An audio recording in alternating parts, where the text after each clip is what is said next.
नमस्कार, DV news में आपका स्वागत है। जैसे कि हम सभी ने देखा कि इन दिनों बांग्लादेश राजनीतिक उथल-पुथल और हिंसा की वजह से काफी चर्चा में रहा। अब जब वहां शांति बहाली की कोशिशें हो रही हैं और जिंदगी फिर से पटरी पर लौट रही है, तो इस बीच बांग्लादेश पर विनाशकारी बाढ़ की मार देखने को मिल रही है। लेकिन हैरानी की बात तो यह है कि बांग्लादेश में आई बाढ़ के लिए भारत पर दोष मढ़ा जा रहा है। जी हां, आपको बता दें कि दरअसल मोहम्मद यूनुस के नेतृत्व में बनी सरकार ने दावा किया है कि भारत की वजह से उनके देश में बाढ़ आ गई है। बांग्लादेश के इस दावे पर भारत का भी जवाब आया है।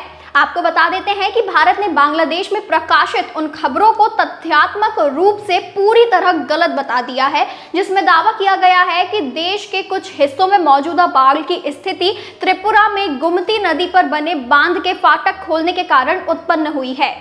भारतीय सरकार के सूत्रों ने अंतरिम सरकार को गलत खबरों के किसी भी आधिकारिक समर्थन के खिलाफ भी चेतावनी दे दी है। ये चेतावनी बांग्लादेश के अंतरिम सरकार के सलाहकारों में से एक मोहम्मद नाहिद इस्लाम के आरोपों के बाद आई है, जिसमें उन्होंने कहा था कि भारत का असहयोग बाढ़ का कारण रहा है। नाहिद इस्लाम ने कहा कि बिना किसी पूर्व चेतावनी और बिना हमें तैयारी के लिए समय दिए वहीं बांध खोल दिया गया है। उनका ये मतलब है कि उन्हें समय भी नहीं दिया गया और बांध के दरवाजे खोल दिए गए। वहीं इसके जरिए भारत ने अमानवीय दृष्टिकोण दिखाया है और बांग्लादेश के साथ असहयोग का प्रदर्शन कर रहे हैं। ढाका में अफवाहें उड़ी कि मोहम्मद यूनुस ने भारतीय राजदूत प्रणय वर्मा को तलब किया है। हालांकि दिल्ली के सूत्रों ने कहा कि प्रणय वर्मा द्वारा कॉल के लिए अनुरोध कई दिन पहले और बाढ़ से संबंधित घटनाओं से पहले दर्ज किया गया था। इस बारे में विदेश मंत्रालय ने कहा कि दोनों देशों के बीच साझा नदियों में आने वाली बाढ़ एक साझा समस्या है, जिससे दोनों पक्षों के लोगों को परेशानी होती है तथा इसके समाधान के लिए घनिष्ठ आपसी सहयोग की जरूरत है।